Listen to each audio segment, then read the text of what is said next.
We all need to send money to friends and family across the world. When we do, it's common that we will either use Venmo or the Cash App. Venmo is a peer-to-peer payment service that is owned by PayPal. The peer-to-peer system allows for digital payments within a social network of known people and friends. Unlike its competitors, they don't charge users for sending or receiving more money. However, credit card-based payments are charged a small fee. They created a debit card for their customers who needed it. Venmo is conservative in its additional features and is limited to strictly peer-to-peer payments. Cash App is also a peer-to-peer payment service that is owned by Square Incorporated. Cash App's functionality is expanded beyond just peer-to-peer transactions. Users can receive direct deposits, ACH payments, as well as buy Bitcoin and stocks. The additional features, which go beyond just allowing for peer-to-peer transactions, has accounted for the surge in Cash App's recent popularity. One of Cash App's marketing strategies involves a Twitter trend of Super Cash Fridays in order to drive more social media engagement. Cash App gives out large amounts of money to people for free every Friday.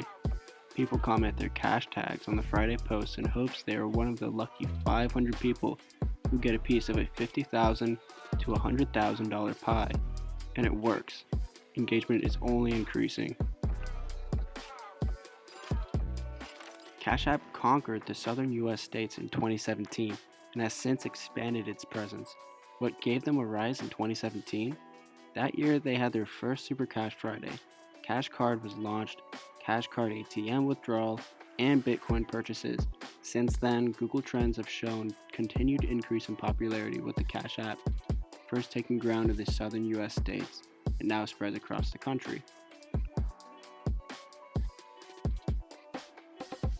This chart here is showing searches for the Cash App are now outpacing those for Venmo. User growth from December 2019 compared to December 2018 has nearly doubled. For Square's gross profit, in 2019 there was a considerable increase from the Cash App. They also reported more than $178 million in Bitcoin purchase volume in the fourth quarter. For 2019 as a whole, the payments firm registered more than $516 million worth of Bitcoin sales through the Cash App. Jack Dorsey said Bitcoin actives generate 2 to 3 times annual revenue compared to other Cash customers. Revenue per customer has doubled since 2017, now at $30 per customer.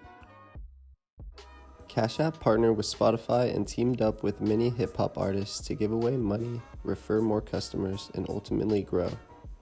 Venmo followed the traditional consumer growth path, start with the tech hubs and expand from existing networks. Meanwhile, the Cash App used hip-hop artists as influencers. As you can see, there is no other money app which is mentioned so often in songs. There's no need for a consumer tech app to still rely on tech hubs for adoption. Hip-hop fans are extremely influential, and they are leveraging that millennial culture to their benefit. Cash App's strategy launched a successful flywheel. During this global pandemic situation, with the help of the IRS, the Cash App is expediting stimulus checks to those who may not have bank accounts. They pushed out an update which gave all users of the Cash App a routing number and account number unique to their Cash App account. Square's Cash App is replacing bank accounts and bringing banking services to the unbanked. The competition between Venmo and Cash App is alive and well, though Cash App seems to be gaining an edge. Just a quick glance at their social media pages show a drastic difference in followers. 1 million followers for Cash App's Twitter, yet there's only 50,000 followers for Venmo's. Cash App has been targeting a specific demographic of millennials through music, social media, and investment options. More specifically, they are trying to gain more users who will buy stocks in Bitcoin, as these customers ultimately bring in more revenue for the firm. Currently, Bitcoin is playing a vital role in Cash App's success, and for good reason. Bitcoin was the best performing asset last decade, with a network uptime of 99.99%.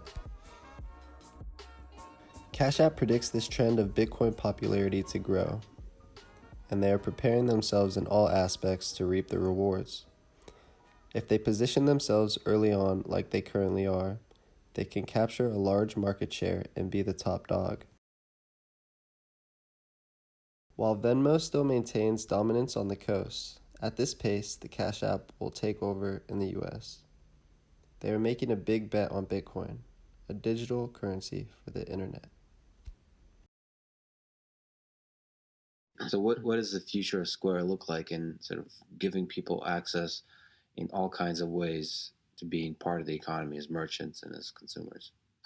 I believe that the currency we use is a huge part of the answer, and I believe that the internet deserves and requires a native currency, and that's why I'm such a huge believer in Bitcoin, because it just our biggest problem as a company right now is we cannot act like an internet company. Open a new market, we have to have a partnership with a local bank. We have to pay attention to different regulatory onboarding environments. And a digital currency like Bitcoin takes a bunch of that away, where we can potentially launch a product in every single market around the world, because they're all using the same currency. And we have consistent understanding of regulation and onboarding and what that means. So I think the internet continuing to be accessible to people is number one, and then I think currency is number two.